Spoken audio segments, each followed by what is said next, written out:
So, is Kachina worth it?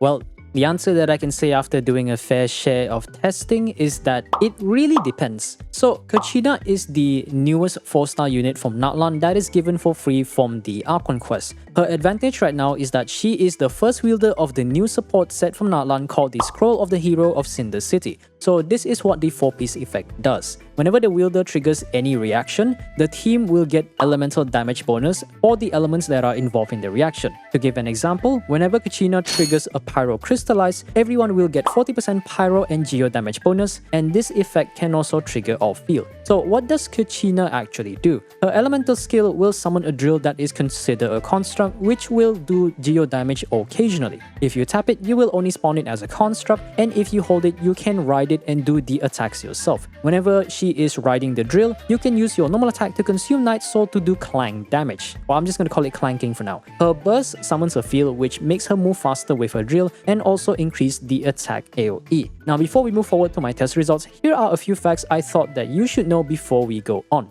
Number 1. The scroll set damage bonus can actually coexist. That means it is possible for you to gain the damage buff for Geo, Pyro, Hydro, Electro and Cryo all at the same time. Number 2.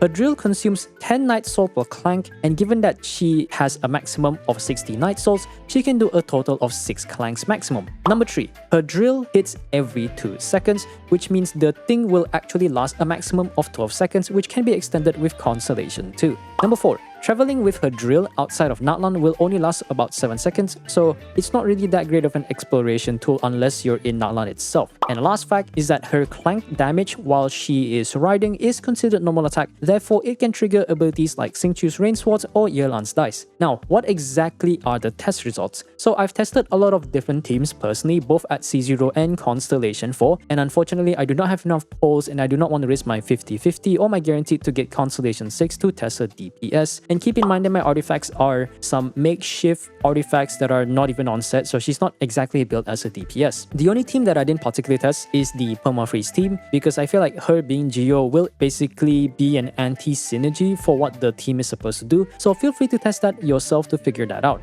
So in terms of the teams that I tested, let's start off with Mono Geo. So the most notable Mono Geo teams that I personally tested involves the like of Hypercarry Noelle, Hyper Navia with double elemental, and the last one being the Chiori team. So let us start off with our resident Mondstadt maid. So in this case, I ran Furina, Yunjin and Goro while I replaced Yunjin with Kachina for the second team, and the results were actually quite surprising. Without really going too deep into the damage, the clear time is about similar, but Kachina somehow edged out a little bit, very likely due to her running Faflands. So the overall summary of this team is that Yunjin Constellation 6 versus a C4 Kachina is roughly about equal performance, and Kachina is only slightly better if her drill is up with her C4 and there are at least 3 enemies within the range. I would say Kachina's team is slightly better due to requiring less setup, and she doesn't have a very big need to burst unlike Yunjin. While Yunjin's is very much energy hungry, so you do have to do like skill into burst to make sure the funneling is proper, and Noelle without enough ER will struggle a little bit to try to get her burst up quite consistently unless you run a few Favonius weapons or you run Favonius Greatsword or Noelle herself. And compared to Yunjin's buff, which only lasts for 12 seconds and requires her burst to be up, Kachina's buff is solely reliant on triggering any reactions, so as long as her drill triggers any crystallized reaction, which in this case is Hydro Crystallize, the entire team will benefit from the scroll buff. And given that the buff can be triggered off field, her maximum buff duration is up to 27 seconds, and you can extend this all the way to 31 seconds with Constellation too.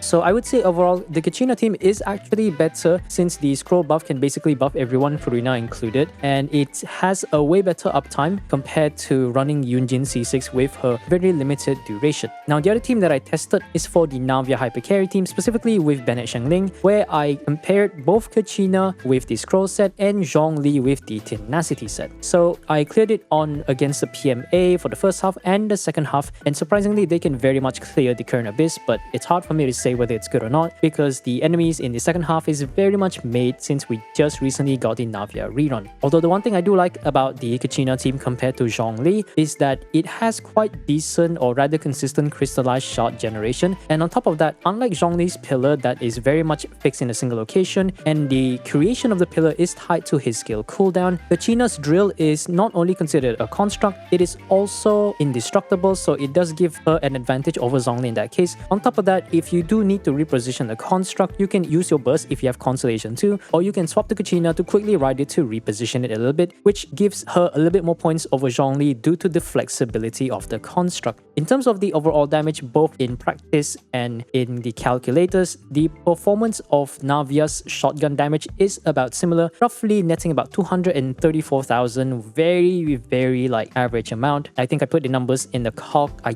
think Kachina is about 1% better compared to Zhongli with a consistent tenacity buff, and yeah, it's quite decent. The only situation where Zhongli could be a little bit better is if you put the scroll set on Zhongli instead, but it is a bit worrying because the moment Zhongli's pillars get destroyed, you basically lose all sources of your buff, which basically makes it hard for you to really maintain the crystallize uptime and also the buff uptime for Navia. Now, the last Geo team that I tested was with Chiori Hyper, where we ran it with Bennett, Goro, Kachina, and I also ran an alternate variant with Furina. And I would say the Bennett variant is quite subpar against the second half, given that the ability to break Geo shields, particularly the Plunge Legend and the Legatus Golem, is not exactly the strongest. And on top of that, my Chiori, I did try to give her the best Haas artifacts that I do possess with Albedo's weapon, Cinnabar Spindle, and despite the amount of investment that I have on her, it doesn't feel like she alone can really carry the team's damage. However, this completely changes if you try to run her with a Furina team, although the only problem with this team in all realism is that we don't really have any sort of proper healing, so maybe Silonen will fix that problem in the future. I would say Chiori Hyper does have quite a bit of potential, and the fact that Kachina does summon Construct does help to get the second doll for Chiori, but I think Chiori as a unit just doesn't have the ability to do like enough multi-target damage. But in single target situations, I think the Furina team is very much viable to go against the Abyss. Now, the next team that I tested is the Hydro team, particularly the Furina Neuvillette Carry. So the variants I tested was mainly Kazuha with the main core, where I compared Kachina with Zhongli once again, and even with the likes of Mona running Prototype Amber with the Songs of Days Past artifact. And out of all of these teams, surprisingly the strongest is actually Kachina. So in terms of the values with the footage playing right now, the Kazu Zhongli variant could give up to like 42k my current build, and if I gave Zhongli scrolls instead of tenacity, the number goes up a bit to 43k, while on the other hand, the Kazuha Kachina team could already reach an average of 44 to 45k, and this can go upwards to 50k if the PMA is weakened. On the other hand, I tested the random idea of Mona with Prototype Amber to trigger the passive of the artifact set for the Songs of Days Past, and I could see an average of 33 to 41k, also about similar performance to the Kachina team against a weakened PMA. So to summarize the overall performance, I think Kachina's scroll is about the same performance as Zhongli with scroll, which is better than Mona, which is way better than Zhongli with the tenacity set. I would say for this case, Kachina is very much a good budget option if you do want to run a Neuvillette Hypercarry team with Furina without relying on Zhongli, or maybe you don't have Zhongli yourself, kind of as like an alternate buffing unit. This is a bit of a minor one, but I also tested with Furina Mono Hydro. We don't have the footage for that, but as expected, the Kachina team is overall better, comparing Krabaleta's damage at 56k, while the Kazuha Zhongli team could only net a range of 45 to 49k. Now, given Kachina's ability to trigger the buff and how flexible the artifact set is, I also tested her in the national team once again against the PMA, where I compared her to the Kazuha National with Viridescent Veneer and Kachina with Scrolls. In terms of the overall clear time, Kazuha could definitely clear a bit faster thanks to his Viri Shred with the double Sword Tech, while Kachina with the double Elemental buff is slightly behind by a few seconds. And overall, while Kazuha is still miles better than Kachina with what he's able to offer, she can actually serve as an alternate option as a buffer or a buffing unit. The next team that I tested is a branch of the national team, being the Childe International, where I compared once again Kazuha to Kachina, and after running a few runs, Kazuha will obviously triumph with the amount of buffs and the rest shred that he gives, but Kachina's performance for this team is actually quite decent, so it's about the same summary as the national team, where Kachina can actually serve as an alternate option for a buffer. Now for the next team archetype that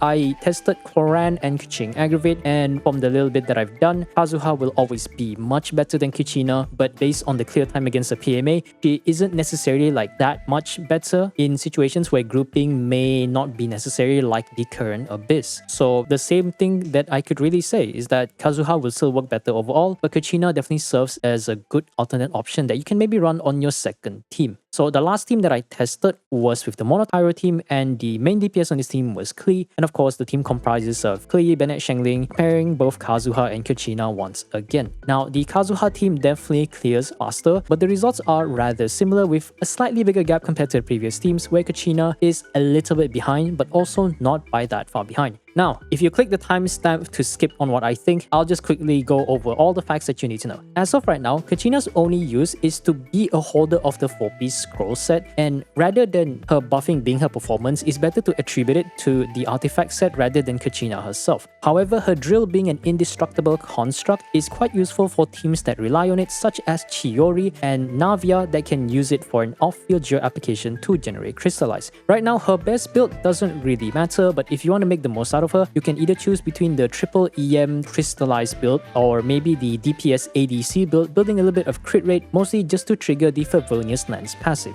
This build is kind of usable with Goro for the triple EM build, since his burst does absorb crystallize shield every 1.5 seconds, while Navia's whole skill can also do the same thing, so it does make your team a little bit more tanky and less susceptible to damage. And I did a little bit of cogs. Initially, I thought that her DPS is something that you can consider at Constellation 6. However, after looking at the numbers and looking at how underwhelming this C6 is, she is definitely not worth building DPS and just better used as either a crystallizer bot or just a straight up a Favonius like trigger or whatnot. So for Constellations, C2 and C4 are the only usable ones. C2 I think is the most important one because it does give you higher buff uptime plus additional geo application due to how you can extend the presence of the drill. However, just a bit of a tip, you only use your burst if her Night Soul is about half, 60% or generally less than half, so that you don't actually waste the additional Night Soul points you gain from the C2, because she can only hold a maximum of 60. So let's say if you're at 50, right? The drill just did one clank, use the burst, you just wasted 10 Night Soul points, thus decreasing your drill uptime by about 2 seconds. It's a little bit minor, but if you really want to maximize her, try to use her burst before you go to your main DPS when you know she's already at least done 2 clanks. Constellation 4 is helpful for any on-field defense scaling DPS such as Noelle and Ito. So if I were to summarize, the one upside of Kachina that she has over Kazuha is especially less field time, and this applies even to Yunjin. And the thing is, Kachina can buff geo characters with the artifact set while Kazuha simply cannot. Another thing is that her drill does last a maximum of 12 seconds, the scroll buff lasts for max 15. In the ideal situation, the drill can actually help Kachina maintain the buff to the entire team of upwards of 27 seconds, and this can be even more at 31 seconds with Constellation 2. This is especially good because her burst is not really necessary until you get C2, and you really have less need to swap to her due to how long the